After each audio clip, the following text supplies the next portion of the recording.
You ask Tiger to solve. This deals with linear equations with one unknown. The final result is p equals -12. Let's solve it step by step. Group all constants on the right side of the equation.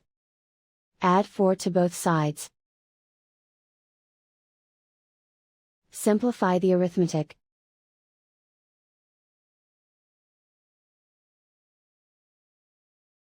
Isolate the p. Multiply both sides by 3. Group like terms. Multiply the coefficients. Simplify the fraction. Simplify the arithmetic.